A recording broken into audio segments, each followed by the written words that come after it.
अच्छा देखिए, इस चैप्टर नंबर 6 के एमसीक्यूज आने हैं एक पेयरिंग के अकॉर्डिंग, और सॉरी दो, और शॉर्ट क्वेश्चन आना है एक। और ये इसका पोर्शन होगा क्वेश्चन नंबर 3 का। जो पहला ही क्वेश्चन होगा वो इसी का होगा, मतलब चैप्टर नंबर 6 से होगा। चैप्टर नंबर 6 में आपने जो टोटल क्वेश्चंस करने हैं वो 3 क्वेश्चंस हैं जिनको आपने अच्छी तरीके से कर लेना है। अब देखिए, एक तो सवाल हमारे पास है जो स्टार्टिंग में आता है, HCF और LCM की डेफिनेशन। ठीक है, HCF क्या है? हाईएस्ट कॉमन फैक्टर, और LCM ये दो चीज़ें हैं।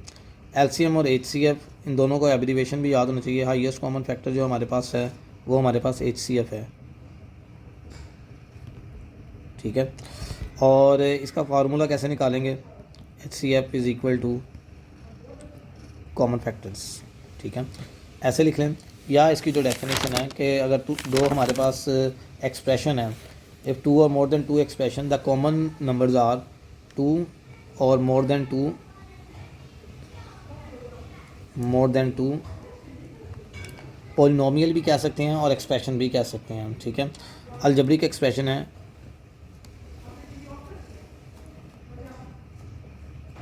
उसमें जो हमारे पास जो कॉमन चीज़ है, मतलब एक्सप्रेशन जो भी हमारे पास होंगे, are given, then their common factor is HCF। ये हमारे पास का कॉमन फैक्टर है। LCM देखेंगे आगे।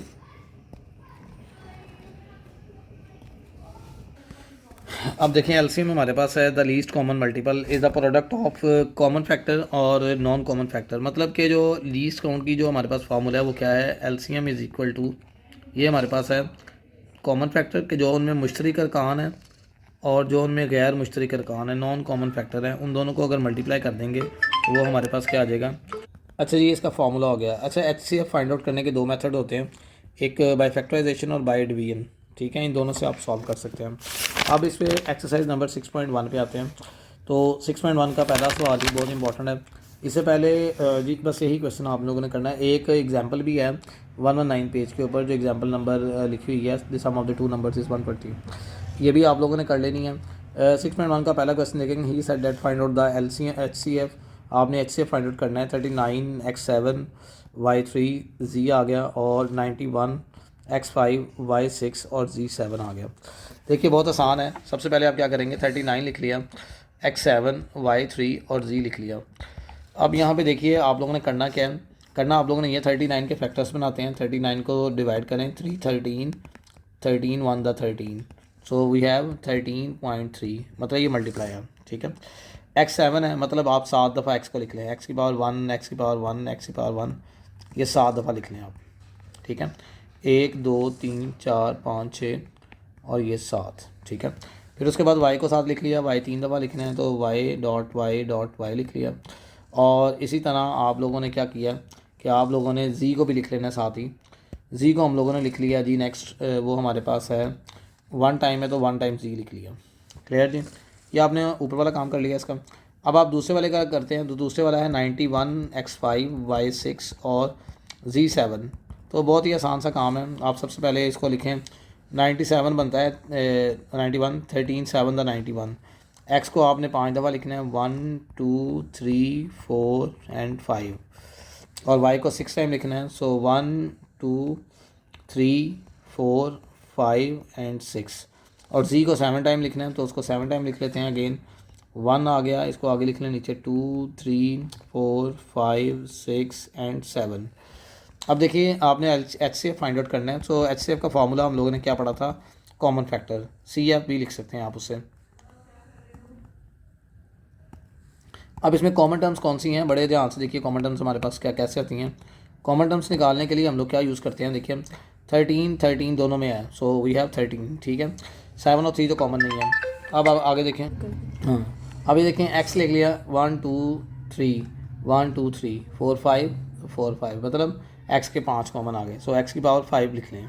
ठीक है, इसके बाद वाई के 3 हैं, इसमें भी वाई के आगे 3। इसको ऐसे भी कर सकते हैं आप लोग, ये जो है इस तरह करके ऐसे भी कर सकते हैं। सो वाई की पावर 3 आ गई, and G there are G 1 G, क्योंकि जी एक ही है हमारे पास, तो जी ये कॉमन आ गया, सो जी की power 1। So this is our answer. So this is an HCF of the number. ठीक है, अगर हमारे पास 3 नंबर आ जाते हैं, लेट्स सपोज एक इसमें क्वेश्चन और करते हैं। देखिए जी, इसका दूसरा पार्ट हम लोगों ने इसका भी H C F find out करना था, तो H C F find out करते हैं, देखें क्या आता है हमारे पास। तो पहले 102 का करते हैं, तो 102 को पहले 2 पे डिवाइड करते हैं, तो 251 आ गया, 51 अब 317 आ गया, तो 17 1 द 17 आ गया। So its factors are 2 into 3 into 17। X को एक दफ़ा लिख लिया बेटा, वाई को 2 टाइम लिख लिया बेटा, और जेड को 1 टाइम लिख लिया। क्लियर जी। सिमिलरली अब हम दूसरा नंबर लेते हैं 85, 85 17 5 द 85, ठीक है। सो 5 इंटू 17 आ गया। सो आगे देखिए हमारे पास आ जाएगा एक्स की पावर 2 है, एक्स इंटू एक्स आ गया, और वाई 1 टाइम आ गया, और जी आ गया। 187, 187 को ढूंढना पड़ेगा कौन सा फैक्टर। 187 को डिवाइड करते हैं, तो ये आता है 11। सो अगेन बहुत सारे प्राइम नंबर्स दोनों सॉल्व नहीं हो सकते। 11 इंटू 17, और एक्स को 1 टाइम लिखना है, वाई को भी 1 टाइम लिखना है, और जी को कितने टाइम लिखना है, 2 टाइम। अब बेटा जी आपने यहाँ से कॉमन फैक्टर्स निकालने हैं, बड़ा आसान सा काम है, H C F find out कर रहे हैं। इसका फार्मूला हमारे पास क्या है, कॉमन फैक्टर्स, ठीक है। Now we have just is the common factor. हमारे पास कॉमन फैक्टर्स कैसे निकालते हैं, देखिए ज़रा कॉमन फैक्टर्स। अब यहाँ पे देखें 17 है, तीनों में होना चाहिए, जो जो भी नंबर होगा, दो में कोई कॉमन नहीं होता। 17 आ गया, एक्स आ गया 1 टाइम, वाई भी आ गया 1 टाइम,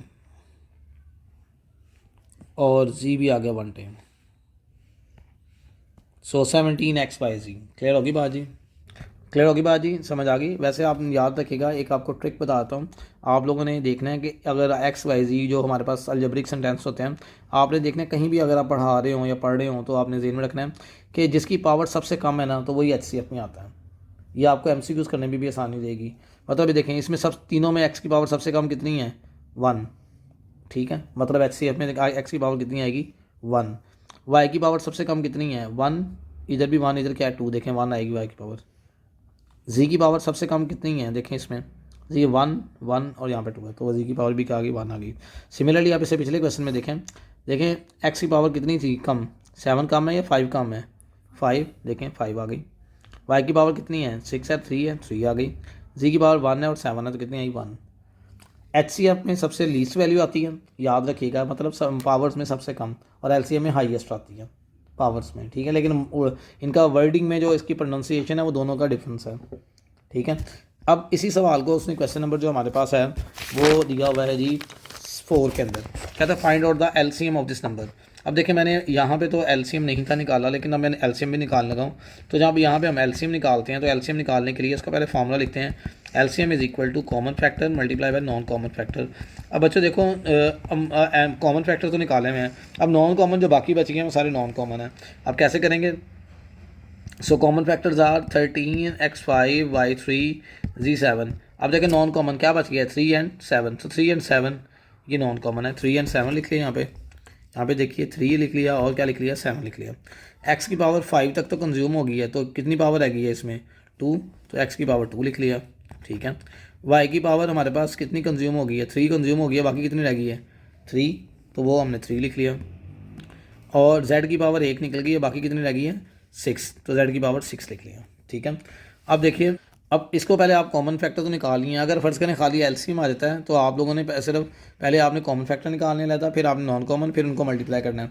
अब मल्टीप्लाई करते हैं, तो मल्टीप्लाई में देखिए 13 3 था 39, 39 को 7 से अभी आ गया 273, और एक्स की पावर 5, और इसमें जो बेस सेम होता पावर क्या होती हैं, ऐड हो जाती हैं, तो ये कितनी हो जाएगी पावर 7, और वाई की पावर 3 और 3, ये कितनी हो जाएगी वाई की पावर 6, और जेड की पावर 6 और कितनी होगी जी 1, कितनी हो जाएगी 7, तो ये इसका क्या आ जाएगा हमारे पास एलसीएम। सिमिलरली आप इसमें देखिए नीचे वाले में, अगर वो कहता है कि इसमें एलसीएम निकालें, तो एलसीएम निकालने के लिए हमें नॉन कॉमन फैक्टर्स को मल्टीप्लाई करना है। सो कॉमन तो निकले हुए हैं, अब नॉन कॉमन निकालते हैं, पहले मैं नॉन कॉमन निकालने की कोशिश करता हूँ। देखिए अब इसमें दोनों में भी कॉमन हो सकता है, अब इन दोनों में भी कॉमन करें, देखें 2 है 3 है, 2 है 3 लिख लिया मैंने, 2 लिख लिया, और क्या लिख लिया 3 लिख लिया। अब इसमें देखें वाई है, देखें और तो वाई कोई नहीं है, नहीं जी वाई लिख लिया, और बल्कि 2 3 और 5 11 भी है, सॉरी 2 3, और हमारे पास नेक्स्ट क्या आ जाएगा 5 एंड 11। क्लियर होगी बात जी। और इसके बाद एक एक्स रह गया, एक वाई रह गया, और एक क्या रह गया मेरे पास, जी रह गया, एक्स वाई और जी आ गया, ठीक है।